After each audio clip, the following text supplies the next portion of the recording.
آئیے دیکھتے ہیں 3 مرتبہ سے زائد دھونا صحیح ہے یا نہیں۔ عبداللہ ابن عمر ابن عاص رضی اللہ تعالیٰ عنہ فرماتے ہیں، یہ صحابی ہیں، جاء اعرابی الی النبی صلی اللہ علیہ وسلم۔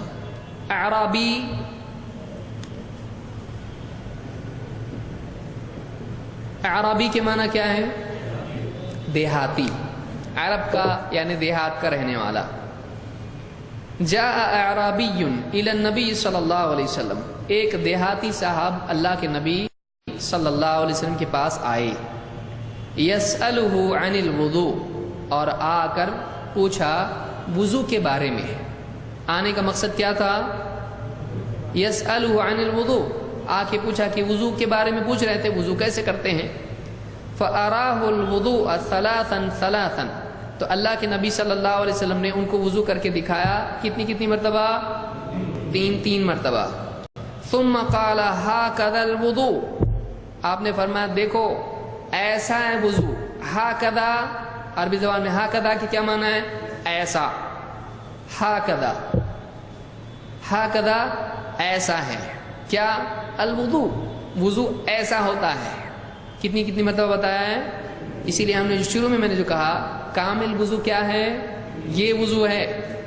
تو ایک عام آدمی جو آیا ہے جس کو زیادہ باریکیوں میں پیچیدگیوں میں نہیں جانا ہے، وضو بتاؤ ہم کو کر کے، آپ نے کہا 1 بار بھی چلے گا، 2 بار بھی چلے گا، اس کو زیادہ کچھ نہیں بتایا آپ نے سمپل کر کے بتایا۔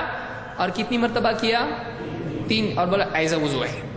تو معلوم ہو پرفیکٹ وضو آپ نے کر کے اس کو بتا دیا، زیادہ مسئلے مسائل اس میں چھیڑے نہیں۔ تو یہ کتنی مرتبہ تھا؟ 3۔ ثم قال هكذا الوضوء، آپ نے کہا ایسا ہوتا ہے وضو۔ فمن زاد على هذا فقد اساء وتعدى وظلم، جس نے اس سے زیادہ کیا، اس میں کچھ بڑھایا، 3 مرتبہ دھونے کے بعد آپ نے کیا کہا؟ جس نے اس سے زیادہ کیا، اس میں بڑھایا، فقد اساء، اساء برا کیا، ساء کا مطلب ہوتا ہے سیئ، جسے سیئہ گناہ کو کہتے ہیں، برائی کو کہتے ہیں۔ فقد اساء، اس نے برا کام کیا، وتعدى، حد پار کر دی، وظلم، ظلم کیا۔ تو 3 باتیں آپ نے کی، اس نے برا کیا، حد پار کر دی، اور ظلم کیا اپنے اوپر۔ غلط کام کرنے والا کس پہ ظلم کرتا؟ کس کا برا کرتا ہو؟ اپنا ہی برا کرتا، تو ظلم کس پہ ہوا؟ اب اپنا برا کرنا، کسی اور کا برا کرنا کس پر ظلم ہے؟ اس پر، اپنے اوپر ہے، اس پر ظلم ہے۔ لیکن اپنا برا کرنا کس پر ظلم ہے؟ اور اپنا برا آدمی کب کرتا ہے؟ جب کوئی گناہ کرتا ہے، جب کوئی ایسی بات کرتا ہے جو اللہ نے کرنے سے منع کیا ہے۔ تو آپ نے کیا فرمایا کہ ایسا ہے وضو۔ اب جس نے اس سے زیادہ کیا، اس نے کیا کیا؟ برا کیا، حد پار کر دی۔ تو معلوم ہے کہ حد کتنی ہے؟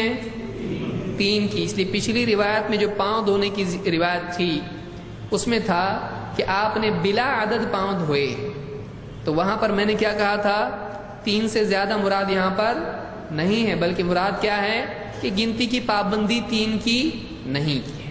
یہ نہیں کہا جائے گا کہ 4، 5، 6 جتنا دھونا ہے دھو، نہیں، بلکہ کتنی مرتبہ میں؟ 3 مرتبہ ہی میں پاؤں دھونا چاہیے۔ یہی بات علماء نے اس حدیث کی شرح میں کہی ہے، اور دلیل میں اس حدیث کو پیش کیا ہے کہ آپ نے کیا کیا؟ 3 مرتبہ دھویا، اور 3 مرتبہ دھونے کے بعد کیا کہا؟ جس نے اس سے زیادہ کیا اس نے کیا کیا؟ اساء وتعدى وظلم۔ تو معلوم ہوا کہ 3 مرتبہ سے زیادہ اعضاء کو دھونا اچھا ہے کہ برا ہے؟ برا ہے۔ اس حدیث کو امام ابو داود، امام النسائی اور امام ابن ماجہ نے اپنی کتابوں میں سنن میں روایت کیا ہے۔ یہ ترمذی میں نہیں ہے، باقی 3 کتابوں میں ہے۔